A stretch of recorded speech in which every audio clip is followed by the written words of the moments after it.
So I believe in lucky coincidences. Sometimes letting the cat out of the bag is a good thing, because it will immensely calm the cat. But lucky coincidences, it helps if you look for them.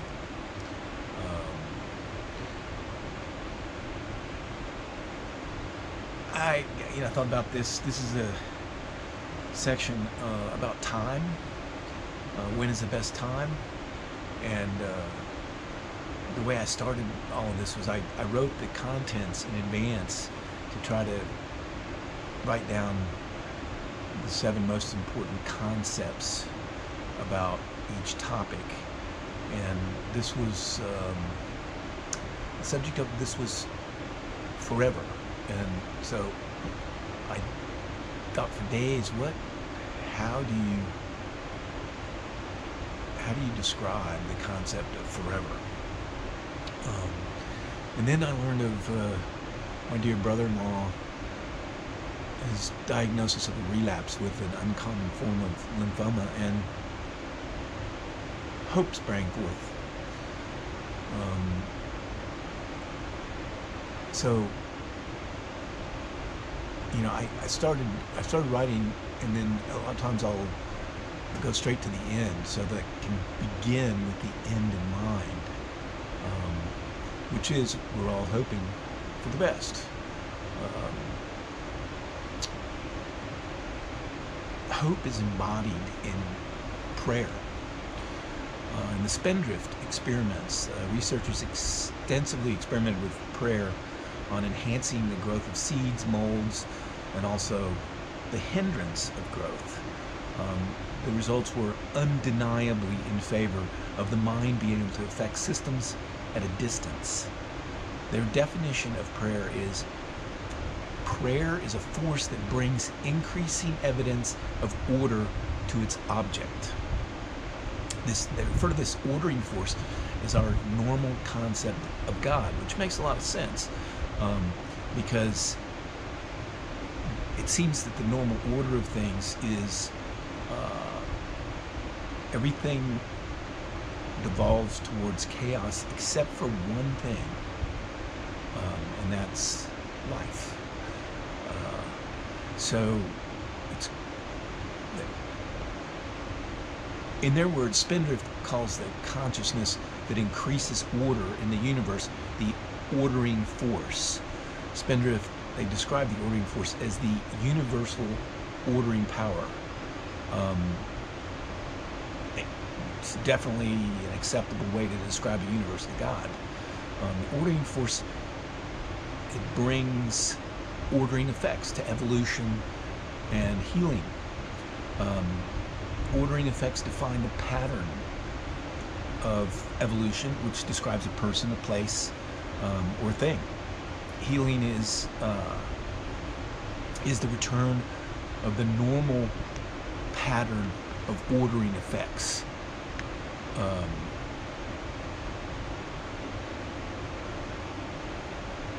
One of the most unusual findings, and one of the points to the realization that the universe is purpose-driven, goal-directed, and has meaning, is that non-directed prayer, the "thy will be done" sort, was more effective than praying for a specific result.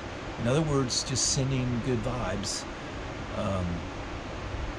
like a good old pirate hippie, would be a good thing to do. So, yeah.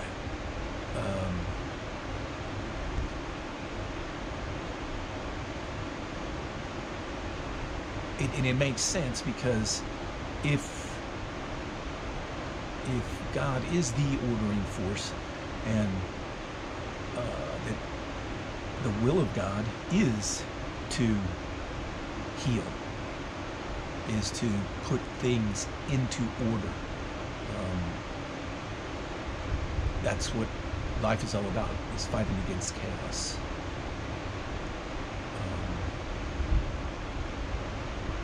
Yeah, so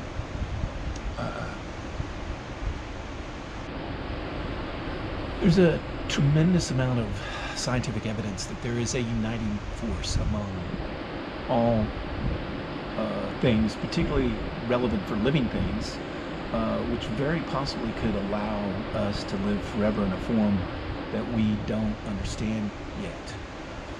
As long as there are living things, this uniting force of consciousness should exist, and very possibly it's a force that exists outside of time. In other words, in eternity, or what we might call forever. One of my favorite authors is Larry Dossey, and he's written at least 4 or 5 books specifically on this. He wrote one,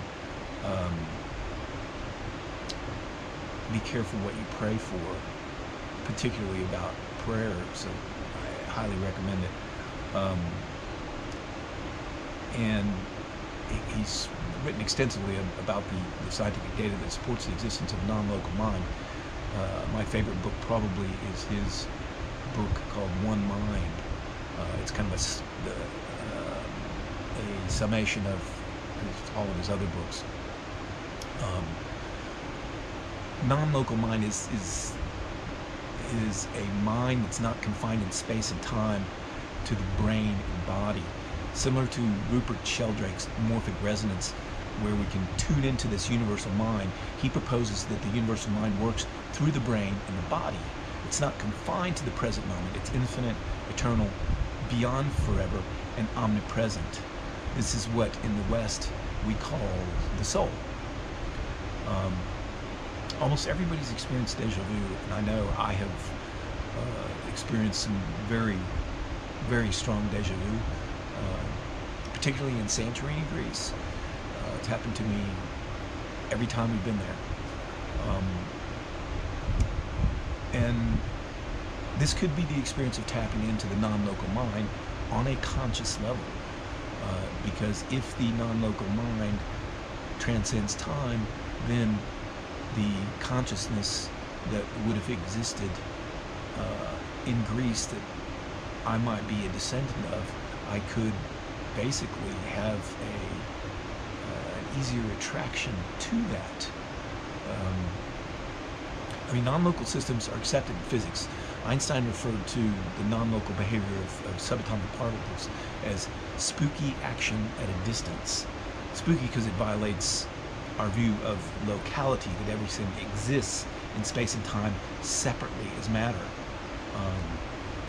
There's a book called Quantum Reality by Nick Herbert, where he describes physics experiments that have clearly shown that at a subatomic level, the world is non-local. If it's true in physics, why not at the level of the mind? It makes sense. Pandora was the first mortal human and was given a large jar, which was later translated to box by Zeus, and told not to open it. She was also given the gift of curiosity, so she opened it.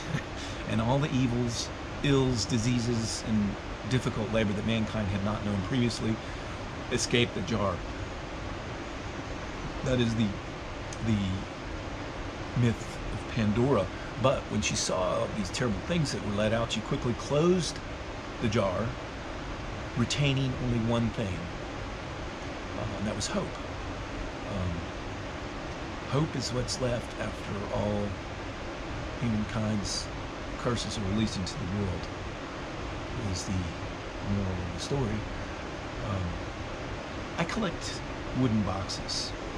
This is one of my favorite Swiss boxes. I particularly like puzzle boxes. This is a very interesting one. This has a key to it. But I leave the key in the box, because otherwise then I would have to remember where the key is.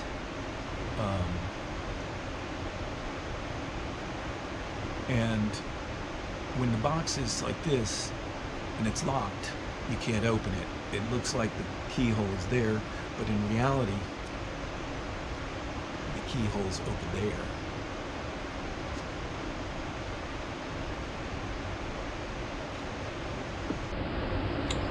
So perhaps the mistaken translation from Pandora's jar to Pandora's box was a hopeful coincidence, a lucky coincidence. The key was left in the box. Hope could be the key emotion that ties us to that unseen connection of all, within all living things, the universal mind, and certainly prayer. When you pray,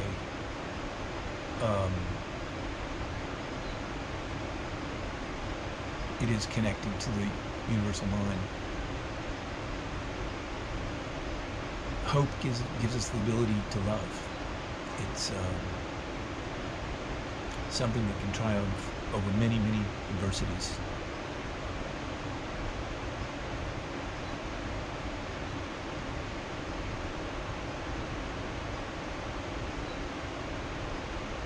So, yeah, we're hoping for some sun.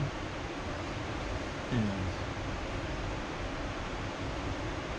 mountains got tips of the mountains, can't see it, but they got plastered last night. Unlike me. See you later, bye.